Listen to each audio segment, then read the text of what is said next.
Promo ato abusafo mamunyina aha UTV so edie omayimu ene amahodwo so nsam ayensa kanea boaboa no eno na edu so ayede ebramo efri abeka junction ewo enkrakopon emu enyumakuo bi say this way chocolate drink koso di oya ene ensuo share special ice and ensuo ensuo emu ode ene mu ye kroji and afese special drinks sa enyumakuo ene aboafo enkae na aka bom asoyasene ayede premtu breka seboy ebramo sanso ena DSTV channel 360 premtu breka seboy ye try eguso kasebo no debedi mu akotini bi enie COVID-19 empanye no say de aye ohye compulsory e de ama obia na wo bakora na wuduru airport na say wo obi mpa empanyfo tumi echew ewo obi by force Omampena na adankwa ekufo ado akasa ede afa free senior high school no ho na afenzu kwan a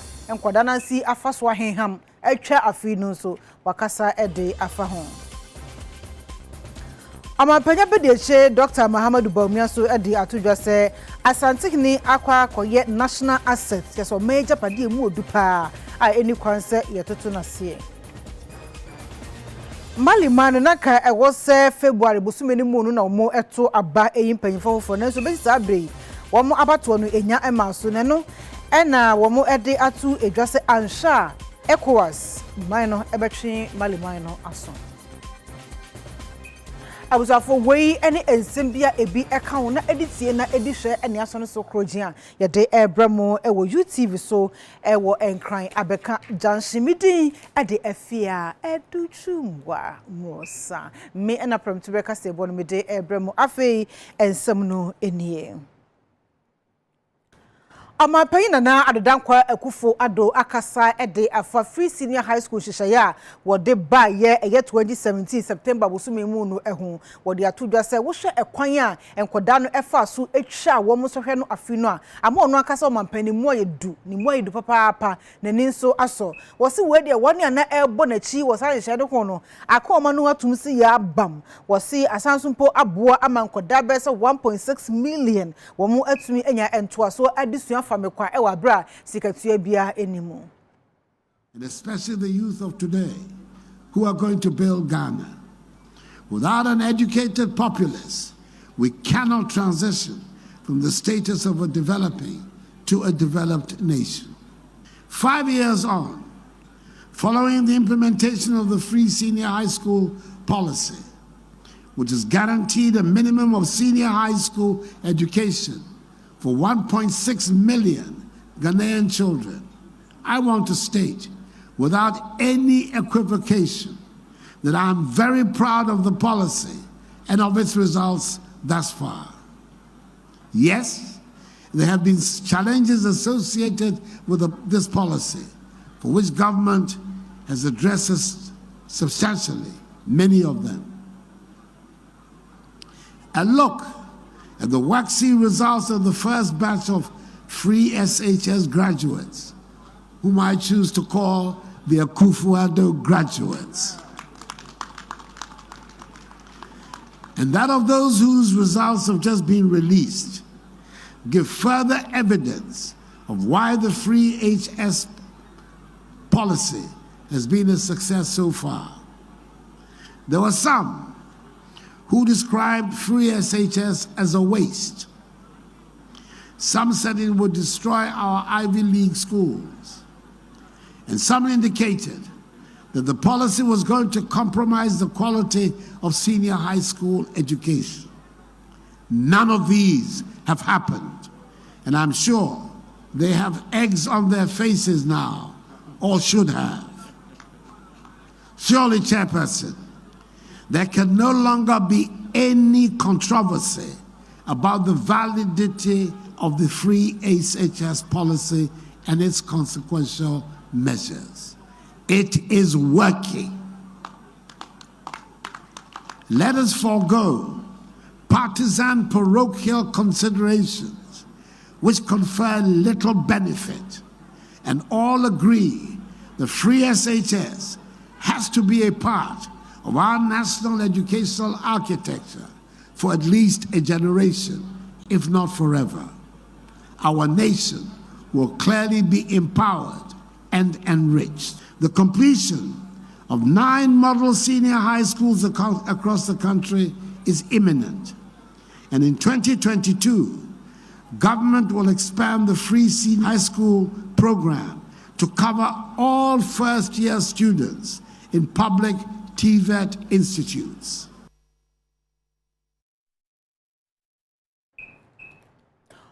Panyi abedieche Dr. Muhammadu Bawumia akasa de atodwasa krobia asante kotokohene wotumfo se totosumienu woye omeye japade mu odupa wo se eni kwansa yetotonase.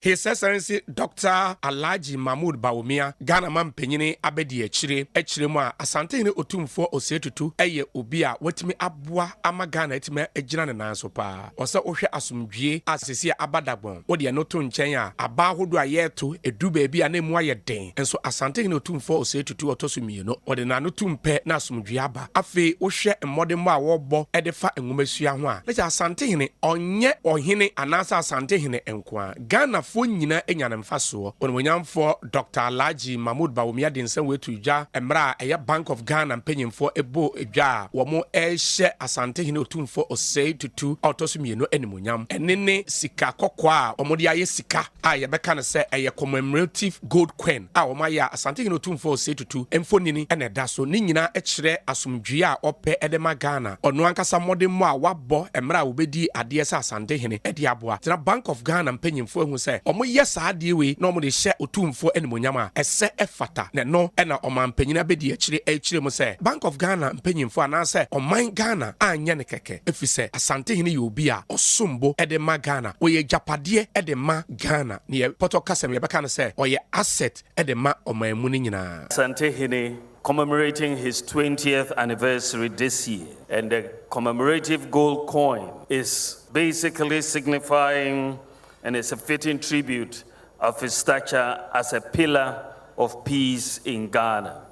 We cherish peace a lot. Ghana is the second most peaceful country in Africa and the most peaceful country in West Africa. And I have had the rare privilege to watch and see how Otumfuo has actually contributed in many diverse ways over the last 20 years to the peace that we are enjoying in Ghana. In 2016, when this country was on the brink, as far as the election was concerned, we saw his action and how he brought peace.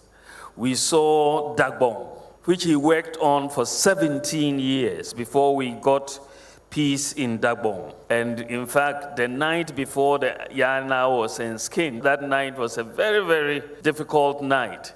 And he was really very influential through the process to see us through for the enskinment of the Yana the next day. And I was saying to His Majesty earlier, I hope a book is going to be written on how we brought peace and how he brought peace to Dagbon. It's a really remarkable story, and the country will always be grateful for you. And the peace that we have in Dagbon today is going to really help in the development of the North as a whole. Otumfuo said to Nana, you are a national asset. You are not just an asset for Asanteman, you are a national asset, an asset for all of us, for all of Ghana.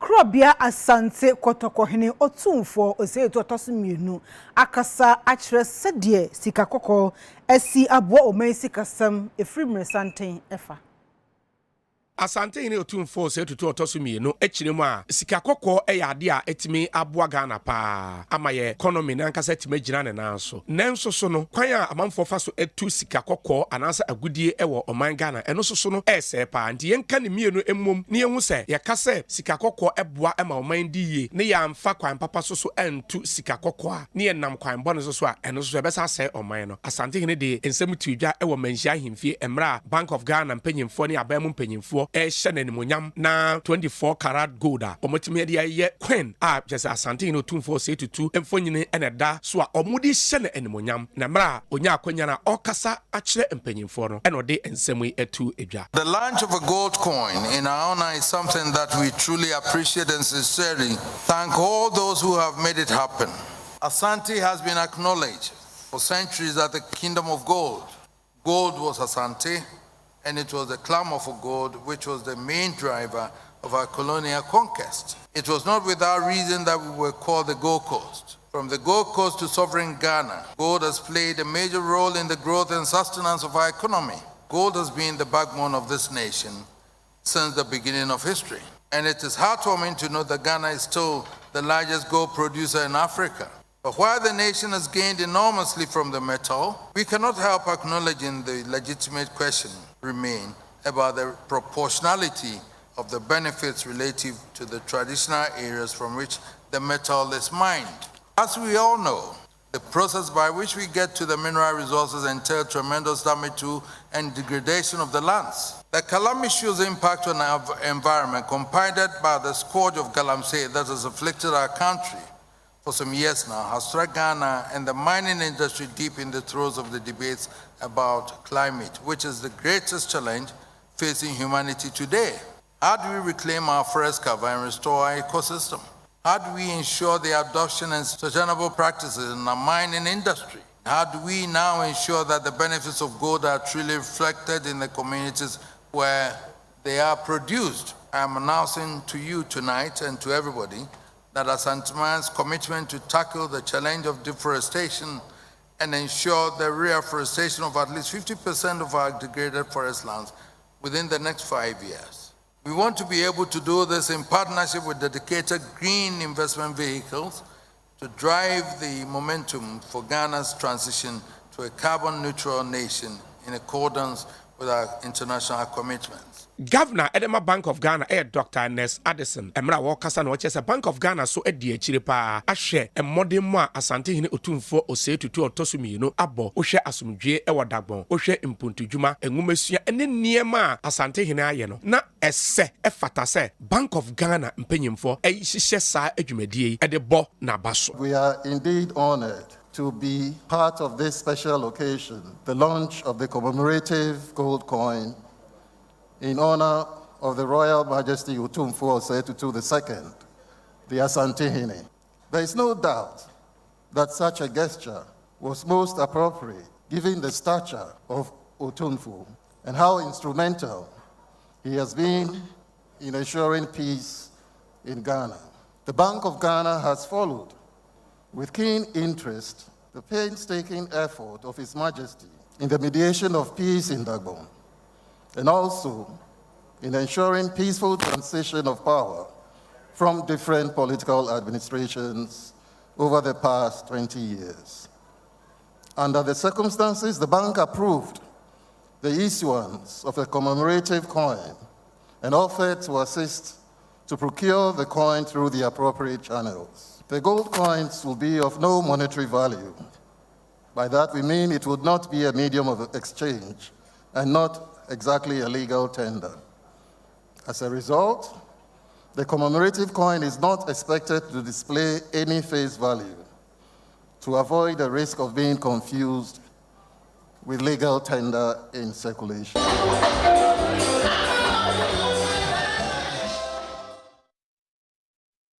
Oswafo sha kwane kwantempon so a woni onunyafo kwasiam wakwata ede atudwa se enche akwan ahudo ewo enkoko wo fe tosumienu eye phase 2 no wonum ebesha ase aye.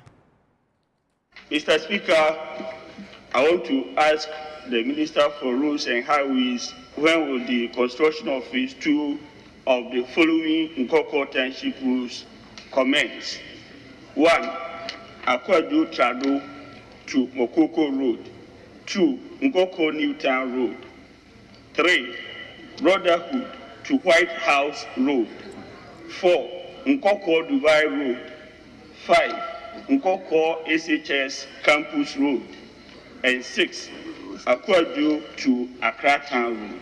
Thank you, Mr. Speaker. The town is described as the valley city that serves as the gateway to Kwahu Mountains.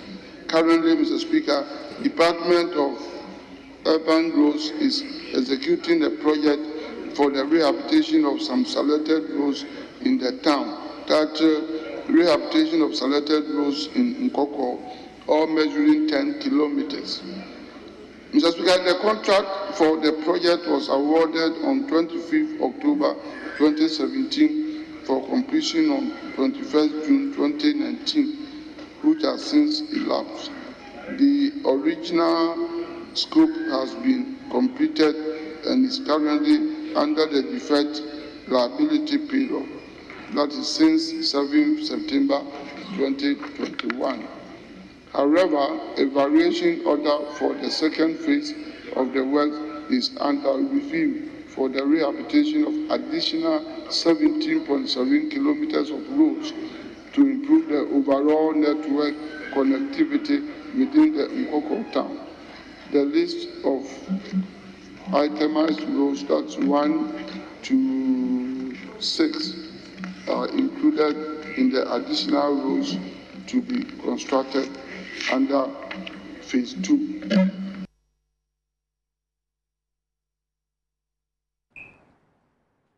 Oswafo Shahunidie ene nsuo ntutuo so a woni ononyafo Cecilia Abna Dapa wode atudwasa Ghana ewa ahoden enimdie a ewura mekire waste gebetumi enya ahoden yedanda ne mu a gebetumi enya ojahoden eye energy ede efrimu Seni afibia mu no enjuma Asia de won aseda ekokoma nyame mpempenso wode won ababedru no Jospon group of companies enso eye bisa pepepe na dwumadie no ase no na nke so mampanyina badi ekire His Excellency Dr. Mahamudu Bawumia ede nanimonyam ekopie mu ewe dwumadie na ase nanso bibisa nka na kwamu anya de otimi koye oro ne mpabo akese ede hye osofo hwe nsuwansuwa ne ahunidie so onumnyamfo Cecilia Abna Dapa ema ne kogina nanamu wadwumadie no ase no ene osofo no edi tudwase Jospon group of companies omabo mo homodin pa ama sei no omitumi dane efi enwura ani ede fertilizer ene niam bibri na omo hwe ani mu se enche bia no omobema omo homene so na omatumi dane efi ana enwura ani ama oman Ghana yenya nyina mahoden ede afrimu na osaka to so biem se Ghana mampanya na ado danko akufu ado eta wonachi akoniase nyina so. In its capacity has always encouraged the private sector, including Jospon group of companies, to excel. The government has created the enabling environment for all those who are interested, especially in this space of sanitation and adding value to our waste, to go on and work within that space. We must all congratulate Jospon group of companies for what they have achieved so far. We must not hesitate to acknowledge what they are doing right and also to draw their attention to what they can do better and improve on what they are doing. Kwanchira for penina that Jospon group of companies ano ene Dr. Joseph Siao e Japan ono so ekasa no bo Ghana man penina na ado dankwa akufo ado abasu yipa. Whole Africa, Ghana is the number one. Who be treatment plants nko be 16 wo da. Said the American say there's no any research base. Gambia, South Africa, Nigeria, never. Obia use landfill, Obia to go for. It's only Ghana who is doing a very formidable treatment of waste. Into a young Kuranshepa, a chance I am penny for my wife a very good achievement. Mama Yana, so many more crack, or my Dutch, our young and some, Yesum Kakrani a year. King Dr. Tekiti Okushuru, and so Etunkra Edma Ghana Mampini say. So without doubt, these infrastructural projects have promoted environmental cleanliness and hygiene in Accra. Let me use this opportunity to thank and appreciate Joseph Siao Japan, the executive chairman of the Jospon Group and Zoom Lion Group, for his visionary leadership and business acumen.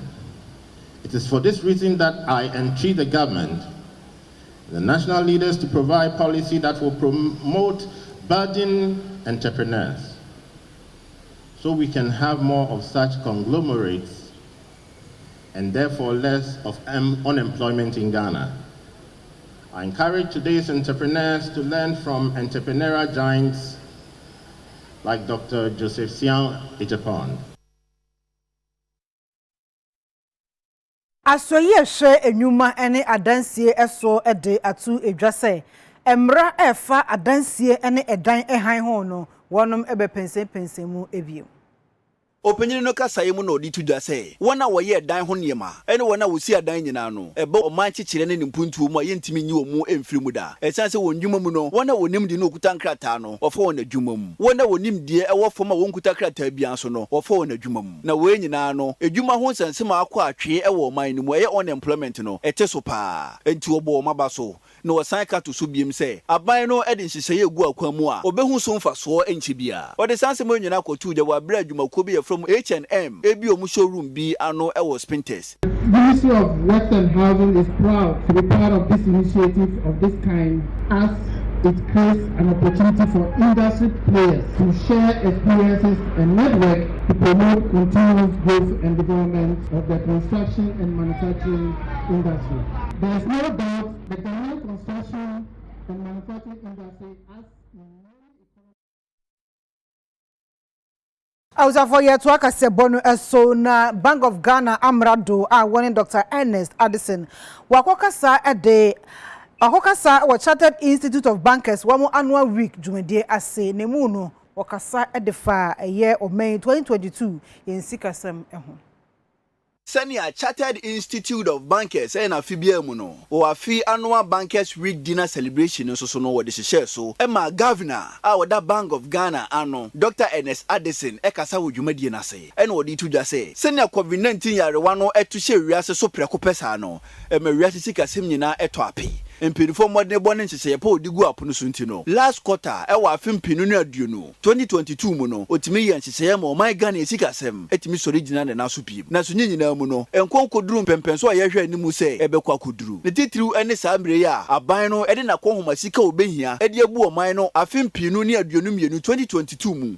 The economic outlook for 2022 is positive, although there are some potential risks which should be closely monitored. In particular, the uncertainty surrounding food prices, petroleum price adjustments, and the potential second-round effects of these are likely to exert inflationary pressures in the outlook.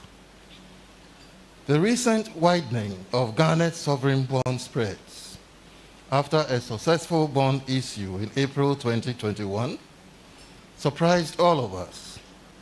Although we were aware of investor sentiments and their assessment of Ghana's fiscal risk as they see the fiscal deficit outturn for 2020 as unsustainable, and were expecting very bold and decisive measures to re-anchor fiscal consolidation and stabilize debt.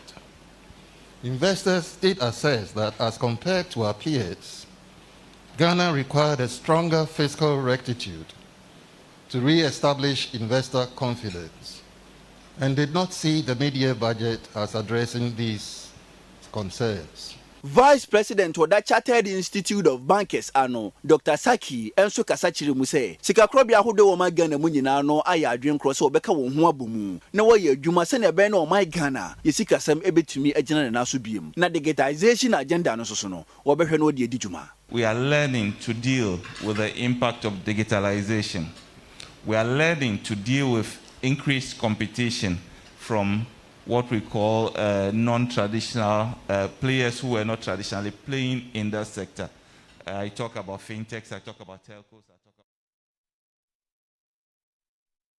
Ghana National Chamber of Commerce and Industry wanum akasa dia tudwa se ebre asun se ebibiman ye hyaase ene ye nuanom a wanum akopie amahodo so abrochie no eto abasako mu se de beye betumi aboa masafo no watumi edi wo dwetire abebiebie enwuma ewo fie edi benso ewra enwuma enkaye mu ene dey aye dasronko ema oman Ghana se oman Ghana aban last year also omo diaspora nyina mra fie meboa ene esimra afi 2019 na this year 2021 yenuanom ADDI aka bom said that be yet yenuanom ba fie abagana abeboa ama ye mpuntudwuma enti na ne yenhui eye no kware a chamber gina ho ma dwadie enti na yeboa se oman no adwuma ye benya adwuma ma ye nkwala na oman na tumpo enti necessary ye gya ye mri nyina ye ba ne no ka bom ye hwe adwen attach ne na ama ye hu so mo adwen papa omo ma me gisika mfiri ye nchen omo kita nimdie a omo nya wa manone omo kita nyansa omo kita sika do omo nya ne se Ghana fo ye beje omo tum ya beje omo akwaba ama omo ba bi atena hu se ye nuanom na omo ba fie na omo abeboa ma ye tu oman no. The aim of the institute is to become the bridge that connects Africa and Africans in the diaspora to find information about Africa and to navigate the seemingly difficult terrain in order to facilitate investment and exchanges in Africa, which resonates perfectly well with His Excellency, the President's vision of the year of return. What we are looking at is building a strong private sector, because that is what Africa needs, a strong private sector. Yes, we will work with the government, but ours is to create a private sector. This is what Ghana needs, this is what Africa needs, and that's why we are here.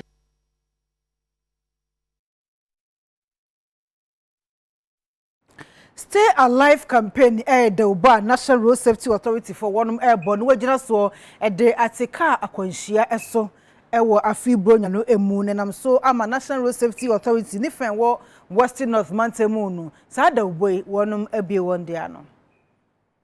So far the Yabana Western North you can stakeholder engagement ni involvement it's really high. This answer police MTTD DBI from no you start to say enforcement on illegal lamps near the police for Nana, money around Mobuama two lamps are here near the and going forward so your banner stay alive and also involvement on Modiaba so far. The bit I can say it's really high. Yes, and say you start arrive alive, I've been seen there, yes, son or you stay alive. You can't please MTTD, any DVLA, Omoni National Road Safety Authority for Western North. DBR, you can say your joint enforcement. Your results, as I said, the police are always ready to help, and I think that is something that is really helping. As I said, the problem is that tricycles ne abobo ya no ne ade. Esa no illegal U-turns ne ade a mo ye wo kwan mu instances of overloading ne excessive speeding even within towns no. And on na ya na harding. Na bibiri na so ye under age 4. Eni omo ni kwan se anka o metimi atwi sa ne omo. Say accident is here and as a robber no go theater dem on so ko yo operation. Emra wo ko no say accident is here and after you mistake kakra bia who dey unkum nipa ba ko say the doctor kum nipa ba ko no hukum nipa ekuri mienu say pragia ekuri mienu ana moto ekuri mienu ekosi be say 60 say VIP bus ya no ko mu nyina say the na no obi si bus ani ko gira pa esi ye no enu ntina enemi gina ha me pata mesre ne ka say stay alive country ya ye kan ni and say ye man ye anu afia na say bibia ye di ni say de ye shafa shebi na mom no efiri sam le ko ni da bia no adraba ko ye mfa hie mu say ye na ye kura nipa nkwa asin obia so yi yankofo okuru ho a adraba ko ye kura nipa nkwa da nyina efi say ye na ye di nkofo tukwan ade o mu ba enti ye nhwa na ye nwi hu mienu hu say jumadi a ye di nyina ye because say moja ti ye mu a e di afisane Samson a passenger ni ote wo car mu no otimi kwaba e no otimi eye bebi bua na busua ene oman no enti e basra ne national road safety for church ye ne ye nua police for church ye ne na men charge ye program say the whole regional police commander team we there na say me hu issue we over ye ntimi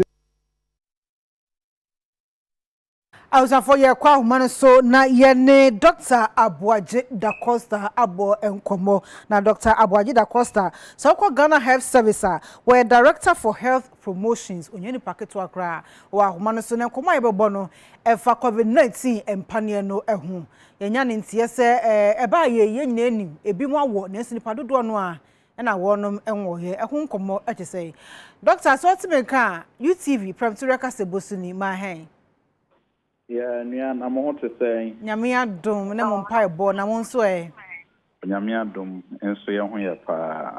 Ye da seso age so. Doctor, mami Musao, COVID-19 panie ba ye, enyina enim se enipa dodo no awo, na dodo no anso na enya enwo ye. Enya bia yesa musa ne se, wo mo munya nwo ye no, eye suro. Ana mo mo nkyerɛkyerɛ no ma desu fa COVID-19 panie no ho no, na endru akiri e mo manfo enti ase. Ana COVID-19 ade no ekɔ, enu ntina nkrofo mpɛ so mbe wo panie no. Eno ene sɛn. Enu aba me da se, ma me fa ntia e ma Ghana fo nyina. Okay. Na me nka se, so obeka ya yen vaccines ni asase match. Na ye prioritize groups not to say health workers, they so more underlying conditions, security agencies na others. Na ye wodru baby no na panie no na bi ni ho. Enti nanu ye ina onyame adom yenya mpanie no bebre na ye say ye de ewo Ghana for. Na ne ye hu ne say ye de panie no ko Ghana for ho a omo ye den ewo. Enti the say no ye house to house.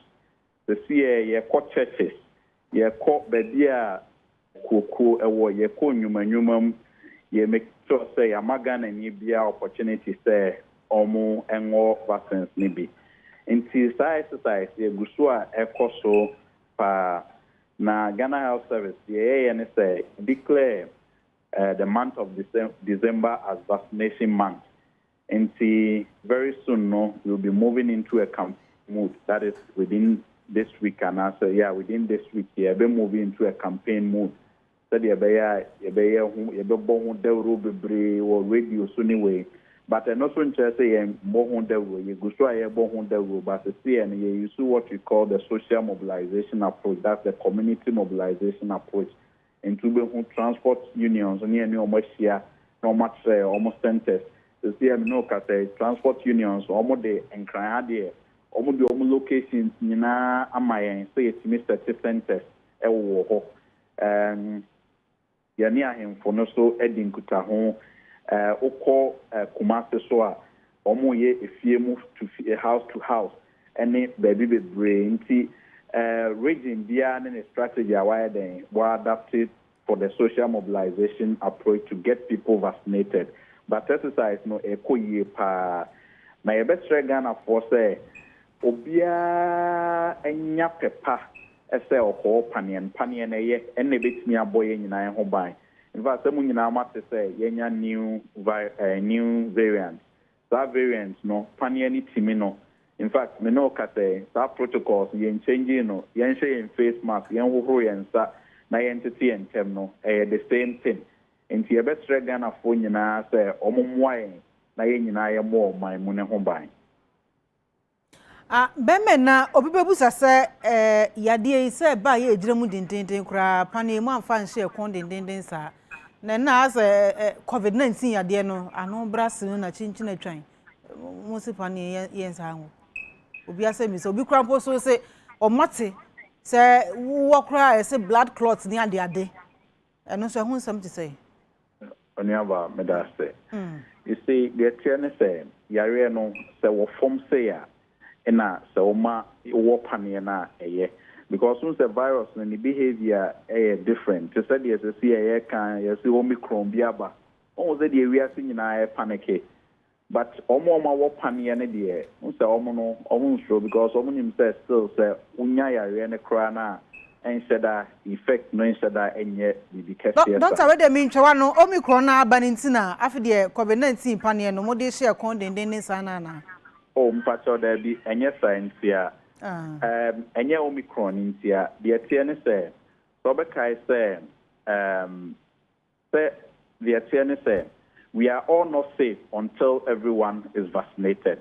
For example, say me wo panie no na se wo anwo na oba me nchen a wo obetimi de yare na yeden aba besame enti I am not safe, the country is not safe, so when you're vaccinated enti ne say the CA no yama 1 month window say obi anko opanie no but the one was apanie na January no untimi nko bia bi a ete say yem friend say sports stadium untimi nko restaurants untimi nko beaches untimi nko baby anipa ebo ekoko ho no untimi nko even adwumam kra no untimi nko enti enye se omicron enti a ba ye pese ye boga na ho ban ye pese ye tu yare ni free ha say na ye obia sade say obeboa ame atu yare no free ha say ye wo public health act I my ho kwan say say den ye sa adwuma no enti enu nti na ye sa adwuma no but ye be koso so answer na mandate ne beba mu no unim say ade emra ye de bo yare so ho ban ye frɛ no EI eno na omampani ne parliament we omode di dwuma no enti egusu so a ye sa eno EI ne so ho adwuma say de be dru January no na ye wie enti ye kasa ye ntimi ma ye ma wonko adwuma ye nim say ye gina mra so na ye mfa obia right in the agro ye make sure that we are working within the right na the ye hu ne say mintwa no sampania ya ye we eno no ye COVID-19 pania na omicron no pacha COVID-19 panic. And so also the omicron no better ho kakra. COVID-19 panic na omicron and also COVID-19. Just your friend no a new variant be about area no aboa no dane enti ba ko a abetwa mu na nsen no ene ma ne bi omicron no. Enti sa COVID-19 panic no so betumi akoatia omicron no.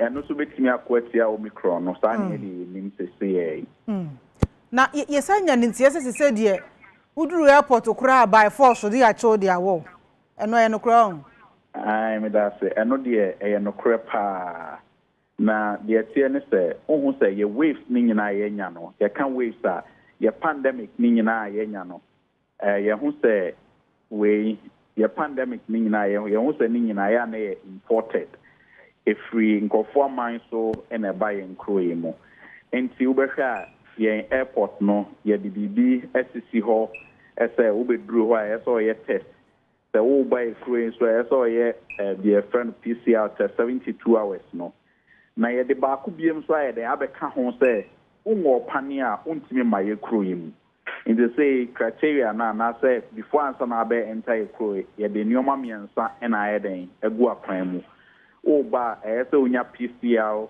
COVID-19 test results, which is negative. So unya sa PCR na ubedru yen kro yimu so a ye be wo panie. Ubedru oba so a you make sure say uye vaccinated. And yes untimi emba. Now airlines ni nyina ye ni omu nyina akasa into airport company so issue almost advisory and also guidance almost the actual website ya circulate ama all the airlines nina ya ni almost so edin kuta hontu omo nim di ombeye ane doctor yebeda se papa ene eja unchechiremu a wode amaye also for Dr. Abuaji Da Costa uye uko Ghana Health Service where director for health promotions wono na gene no ebo enkomo ede afa COVID-19 empanie no ehu yeto akase bono aso yanya ntiesa adehia wonum ewo asaman tamfoi eno ewo etiwa is mensinimu ewo apue mantem dodo no adinsa kantam se kwan bia so ene mining anampo efuma gudie bia bekoso ompotem obia no twia kai wonmo mpene wombesi ado kwan ade a wo mu kire se wo mu emfuo esai womunsuo essay enuti wontena se enchiri wonsa enye enhwehan emma sabioson maneni entumi ense wondwumadie emma dachi ekom entumi emede wo mu ensemtwoni ewa ahwaso ne no betoa kaseboy eso bemena pamtibra kasebo suni my hand hello yes wani o ayeni aye to asuma Yo. Prempre amene wo kan. Achem tamfoifo na wo se niam bi rekoso wo won peso ano so a won ani nje ho. Ene se nipa bi abehye ho a wo ba betu fom agudi. Na mekanyo akojuru obi afu nyina agu no wode container akwakosu a wosi wode ho kwakoye won office. Na wo kɔ a na wode atuo ejina won so a wore ma won kwan ma won kɔ won afu. Eyi na ne onga yen sentrofu nhyiam na wode adetredere so mampanyie no muke. Ono ya no bre won koko aba se wondua na koko no de abre won adua no. Nipa na kwakwati fanga ba be do koko ni nyina agu. Na wachire mu nso ya nipa bi wokuro no ma won ankasa wo won pemu de nsase ne ma eye won e ba betu gold no na won kuro ma kono nsa yo ngaaje ne se won pe gold ni tu no wo ho enu ti won a won pe ne do so se won e pe no enti fi prempren rekọ no wod won ani ba beto machine bi e be fin crank e be fi he e be ba mantem ho ne de wo be ka ja tu nti wore kana IGP aso ate na abang so aso ate nti se bibi se si wo ta mantem ho na che se won abokoko de dawo ansa na wo ye enti me no wo kan ene ko jan okobe fa nipa na bo okuro no mu no enya asem kitu akora na wote na nansa wo ko ho no ma mrante te se wo mebun bi e wo kuro no mu no e de atuo ankasa ejina won so ebiri mu fi kuro mu na ho won so e ka ho bi enu ti ya de a wore bokoko se mo bi ya nsi asase no so on atu bi de nanso ni on atu no ba bi on atu ya du no enso ho awo ma ho kwan biom eno ho nsenkyerofo nhyiam ene wo ye ene no mo ene wa manebo awusafo yensem troni Ebeneza aye amanebo na wode akogo na wakasa efree asamantamfo eno ewo epoye mantam Eastern region na ye kan se prontobreka se boy efi UTV so ewo enkran abeka junction ebre asosa agudie mu nsam odro Romeo edebeto aso no nti ye twe ho abasesia